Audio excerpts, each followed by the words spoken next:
वह एक जानवर है, वह एक बलात्कारी है, वह हत्यारा है। आप उसे सीरियल किलर और सीरियल रेपिस्ट भी कह सकते हैं। वह मासूम बच्चों को अपना शिकार बनाता था। वह उनका यौन शोषण करता था और फिर उन्हें मौत के घाट उतार देता था। उसके हृदय में दया नाम की कोई वस्तु नहीं है। उसे मासूमों की चीखों की परवाह नहीं है।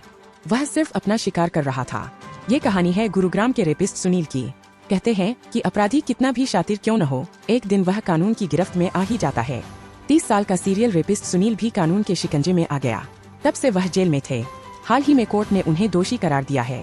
9 मासूम बच्चियों से रेप और हत्या के बाद कोर्ट ने सुनील को मौत की सजा सुनाई। शहर 9 लड़कियां गरीबी से। 11 नवंबर 2018 का वो खौफनाक दिन जब इस दरिंदे ने एक मासूम बच्ची के साथ बेरहमी से रेप कर उसे मार डाला। गुरुग्राम सेक्टर 65 थाना क्षेत्र की झुग्गियों में रहने वाला वहशी सुनील पास में खेल रही 3 लड़कियों के पास गया और उन्हें 10 रुपए का नोट दिखाकर अपने साथ दुकान पर चलने को कहा। 2 लड़कियां तो नहीं गईं, लेकिन 3.5 साल की एक लड़की चली गई। जिसके बाद सुनील ने बच्ची को सेक्टर 66 इलाके में ले जाकर उसके साथ रेप किया और उसकी हत्या कर दी। सुनील भी अपनी झुग्गी से फरार हो गया था। लड़की की तलाश जारी थी। इसी बीच अगले दिन एक मंदिर के सामने एक लड़की का शव क्षत विक्षत हालत में मिला। शरीर पर कटे के निशान थे। उसका चेहरा पॉलीथीन में लपेटा हुआ था। सिर को पत्थरों से बुरी तरह कुचल दिया गया था। लड़की के प्राइवेट पार्ट में ईंट और डंडे के टुकड़े ठूंस दिए गए थे। शव को देखने से साफ लग रहा था कि बच्ची के साथ दरिंदगी की गई है। 12 नवंबर 2018 को बच्ची का शव सेक्टर 66 इलाके में पड़ा मिला था। पोस्टमार्टम रिपोर्ट से पता चला कि आरोपी ने मासूम बच्ची के साथ दुराचार किया था। उसने लड़की को पीट कर मार डाला।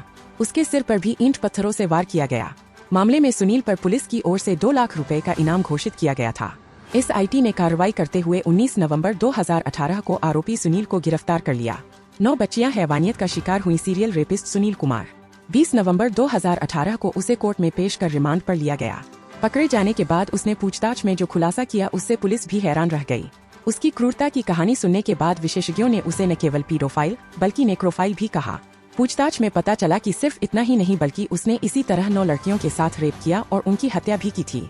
आरोपियों ने रेप के बाद सिर्फ एक लड़की को जिंदा छोड़ा था। ये मामला था सिकंदरपुर के पास का। यह घटना 15 जून 2013 को सिकंदरपुर के पास हुई थी। DLF इलाके में आयोजित एक स्टोर में गई 5 साल की बच्ची से रेप किया गया।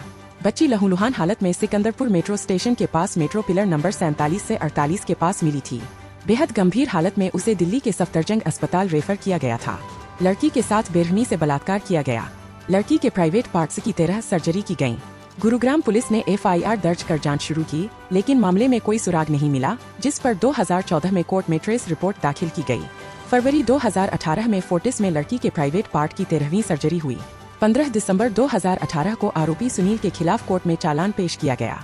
CCTV फुटेज के अलावा अन्य मेडिकल और फॉरेंसिक सबूत कोर्ट में पेश किए गए। पुख्ता सबूतों और गवाहों के आधार पर कोर्ट ने बुधवार को दोषी सुनील को फांसी की सजा सुनाई। रोंगटे खड़े कर देने वाला अपराध का सिलसिला। पुलिस को सुनील पर दिल्ली, गुरुग्राम, ग्वालियर और झांसी में 8 मासूम बच्चियों के साथ जघन्य अपराध करने का शक था। पहली पीड़िता 4 साल की बच्ची थी, जिसे 2016 में गुरुग्राम के एक मंदिर से अपहरण कर लिया गया था। उसी साल 27 नवंबर को उनका शव सोहना रोड पर ओमेक्स मॉल के पीछे झाड़ियों में मिला था। 2 महीने बाद सुनील ने फिर से गुरुग्राम में 5 साल की बच्ची को शिकार बनाया, जिसका क्षतविक्षत शव उसके लापता होने के 20 दिन बाद मिला था। हालिया घटना की तरह दोनों पीड़ितों को सिर और पैर में चोटें आईं। पुलिस ने बताया कि रविंदर कुमार नशे का आदी था। वह ड्रग्स लेता था। इसके बाद वह खुद पर काबू नहीं रख सके। जैसे ही नंबर कम होता, वह अपनी प्यास बुझाने के लिए बच्चों की तलाश शुरू कर देता। कभी कभी वह स्थानीय बसों में अपने शिकार की तलाश करता था, क्योंकि बसों में बाहरी राज्यों से आने वाले कई लोग बच्चों के साथ